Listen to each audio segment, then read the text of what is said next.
안녕하세요. 오늘도 하나님의 말씀을 사모하며 새벽 말씀 묵상의 자리에 나오신 삼행의교회 성도님들을 주님의 이름으로 환영하고 축복합니다.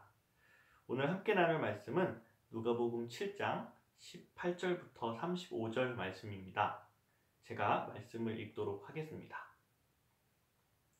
요한의 제자들이 이 모든 일을 그에게 알리니 요한이 그 제자 중 둘을 불러 주께 보내어 이르되 오실 그이가 당신이오니이까 우리가 다른 이를 기다리오니이까 하라 하매 그들이 예수께 나아가 이르되 세례 요한이 우리를 보내어 당신께 여쭈어 보라고 하기를 오실 그이가 당신이오니이까 우리가 다른 이를 기다리오니이까 하더이다 하니 마침 그때 예수께서 질병과 고통과 및 악귀 들린 자들을 많이 고치시며 또 많은 맹인을 보게 하신지라. 예수께서 대답하여 이르시되 너희가 가서 보고 들은 것을 요한에게 알리되 맹인이 보며 못 걷는 사람이 걸으며 나병 환자가 깨끗함을 받으며 귀먹은 사람이 들으며 죽은 자가 살아나며 가난한 자에게 복음이 전파된다 하라. 누구든지 나로 말미암아 실족하지 아니하는 자는 복이 있도다 하시니라. 요한이 보낸 자가 떠난 후에 예수께서 무리에게 요한에 대하여 말씀하시되 너희가 무엇을 보려고 광야에 나갔더냐? 바람에 흔들리는 갈대냐? 그러면 너희가 무엇을 보려고 나갔더냐? 부드러운 옷 입은 사람이냐? 보라, 화려한 옷을 입고 사치하게 지내는 자는 왕궁에 있느니라. 그러면 너희가 무엇을 보려고 나갔더냐? 선지자냐? 옳다. 내가 너희에게 이르노니 선지자보다도 훌륭한 자니라. 기록된 바 보라, 내가 내 사자를 내 앞에 보내노니 그가 내 앞에서 내 길을 준비하리라 한 것이 이 사람에 대한 말씀이라. 내가 너희에게 말하노니 여자가 낳은 자 중에 요한보다 큰 자가 없도다. 그러나 하나님의 나라에서는 극히 작은 자라도 그보다 크니라 하시니 모든 백성과 세리들은 이미 요한의 세례를 받은지라. 이 말씀을 듣고 하나님을 의롭다 하되 바리새인과 율법교사들은 그의 세례를 받지 아니하므로 그들 자신을 위한 하나님의 뜻을 저버리니라. 또 이르시되 이 세대의 사람을 무엇으로 비유할까? 무엇과 같은가? 비유하건대 아이들이 장터에 앉아 서로 불러 이르되 우리가 너희를 향하여 피리를 불어도 너희가 춤추지 않고 우리가 곡하여도 너희가 울지 아니하였다 함과 같도다. 세례 요한이 와서 떡도 먹지 아니하며 포도주도 마시지 아니하매 너희 말이 귀신이 들렸다 하더니 인자는 와서 먹고 마시매 너희 말이 보라 먹기를 탐하고 포도주를 즐기는 사람이요 세리와 죄인의 친구로다 하니 지혜는 자기의 모든 자녀로 인하여 옳다함을 얻느니라. 아멘. 오늘은 세례 요한과 예수님이라는 제목으로 말씀을 나누도록 하겠습니다. 우리는 누가복음을 읽으면서 예수님이 하셨던 놀라운 일들을 자주 찾아볼 수 있습니다. 우리가 다 아는 것처럼 예수님께서는 가시는 곳마다 귀신을 쫓으시고 또 병든 사람들을 많이 고쳐주셨는데요. 그래서 귀신과 질병 때문에 고통받던 많은 사람들이 그분 덕분에 자유를 얻었습니다. 예수님이 베푸신 이런 기적들은 그분이 막 공생의 사역을 시작하시면서 나사렛 회당에서 선포하셨던 말씀이 실제로 이루어지는 표적이었습니다.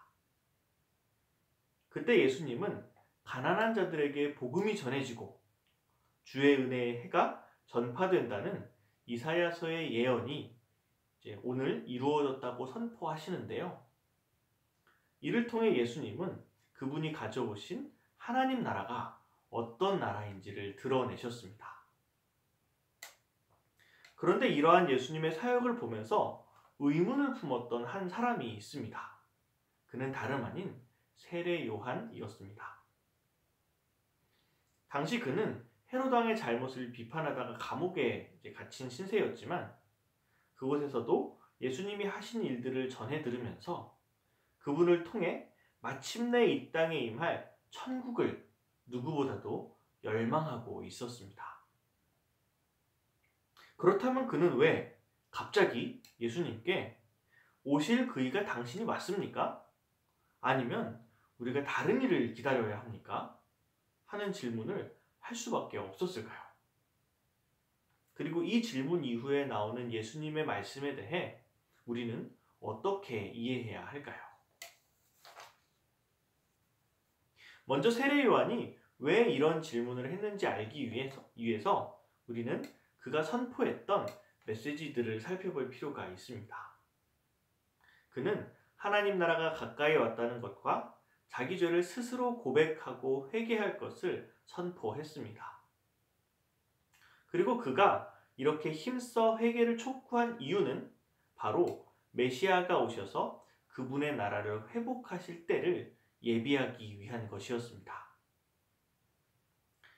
그런데 그는 메시아가 심판자로서 모든 사람에게 행한 대로 갚으시는 분이라는 이미지를 가지고 있었습니다.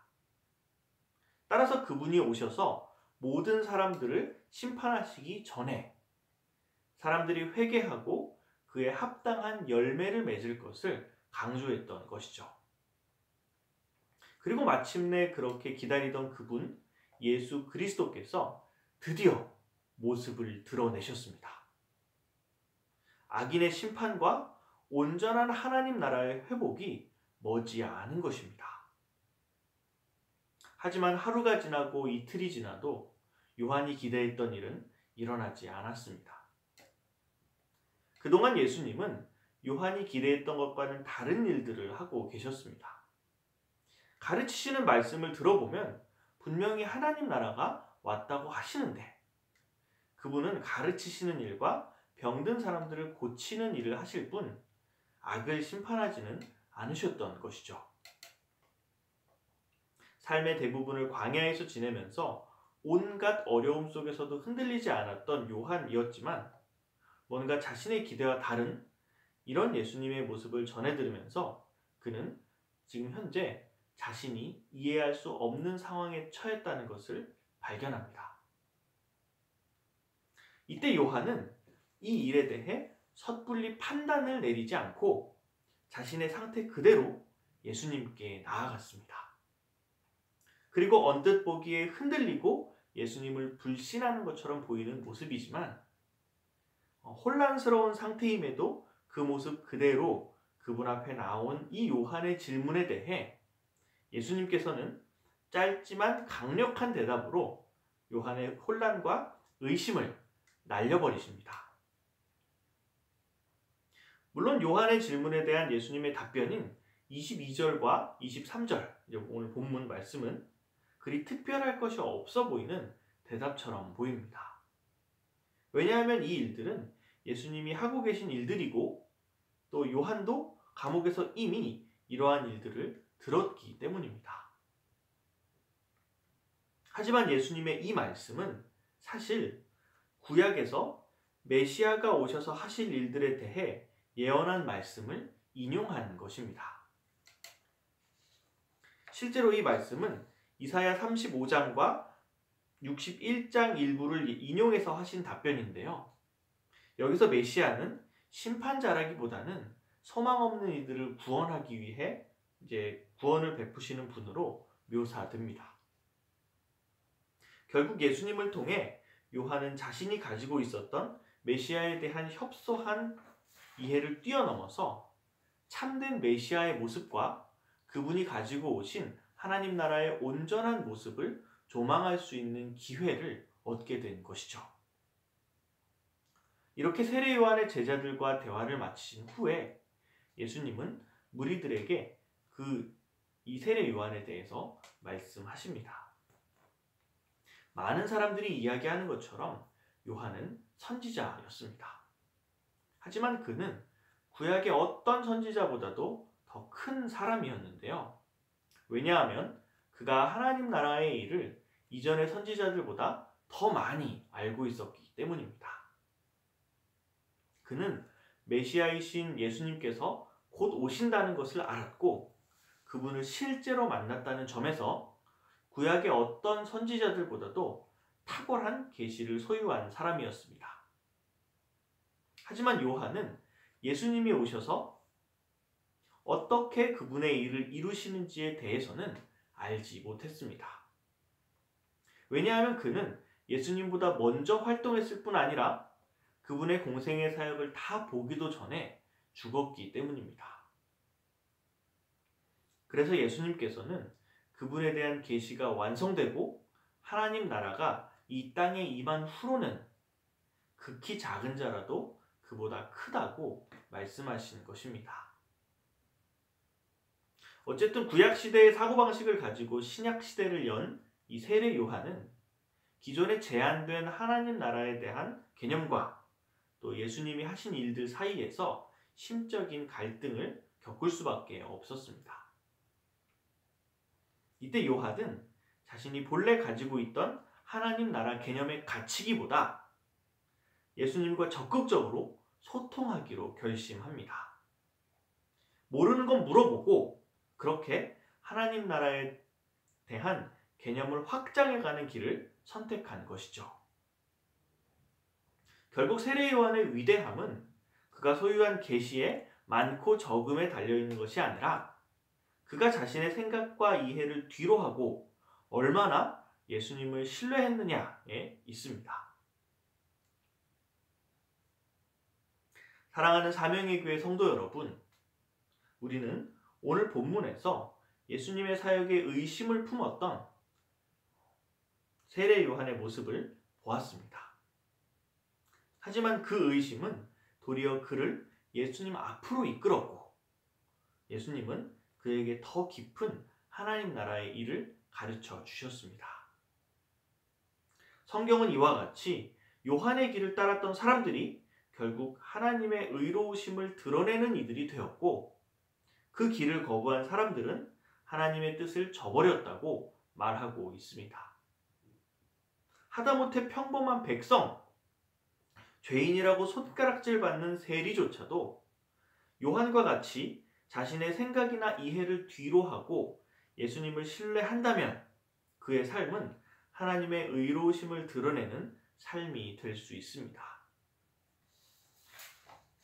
하지만 제 아무리 경건하고 많이 배웠다고 인정받는 바리새인이나 율법 교사라 할지라도 그 길을 거부하고 자기 생각과 이해에만 갇힌다면 그는 하나님의 뜻을 저버리는 삶을 살 수밖에 없습니다. 세상은 세례 요한에 대해서는 귀신이 들렸다 하고 예수님에 대해서는 먹기를 탐하는 자라는 핑계를 대면서 믿지 않았습니다. 이렇게 세상에 무엇을 믿지 않을 이유와 그것을 배척할 이유는 널려 있습니다. 그리고 우리도 때로는 그 영향을 받아서 혼란에 빠질 때가 있죠.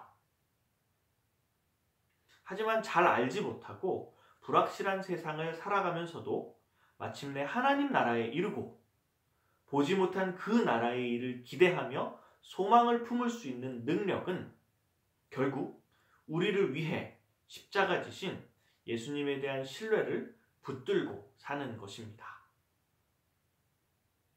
우리의 그 어떤 탁월함보다 크신 예수님을 의지하면서 오늘도 하나님 나라를 더 가까이 누리는 우리가 되기를 소망합니다. 이 시간 몇 가지 기도 제목 나누고 제가 기도하고 이제 이 시간을 가질 텐데요. 첫 번째로 오늘 말씀과 같이 어떤 혼란과 의심의 상황 속에서도 예수님에 대한 믿음이 흔들리지 않고 도리어 그 일이 하나님 나라에 대해 더 깊이 알아가는 기회가 되도록 좀 우리의 삶을 좀 주님 앞에 올려드리면서 기도했으면 좋겠습니다. 둘째로 여전히 우리 일상을 위협하는 코로나19의 확산이 속히 저지되고 사람들이 일상을 찾을 수 있도록 기도했으면 좋겠습니다. 이 일을 위해서 기도하면서 지치거나 낙심하지 않고 이제 계속해서 기도할 수 있도록 좀 우리의 마음을 또 올려드리는 기도 드렸으면 좋겠습니다. 특별히 이 코로나로 인해서 건강이나 재정적인 어려움을 겪는 이들을 위해서도 기도했으면 좋겠습니다. 셋째로 우리 교회의 한 해 모든 사역들을 위해서 기도합시다. 신년 특별 새벽 기도회에서 받은 은혜를 따라 우리 모두가 적극적인 섬김 가운데 먼저는 교회와 가정을 잘 세워가고 나아가 지역사회와 온 열방에 선한 영향력을 끼칠 수 있는 교회 되도록 기도했으면 좋겠습니다. 이 시간 제가 말씀을 마무리하면서 기도하겠습니다. 하나님, 은혜와 사랑을 감사합니다. 오늘도 이 새벽에 주님의 말씀을 또 묵상하며 또 이렇게 기도할 수 있는 시간 허락하여 주시니 감사합니다.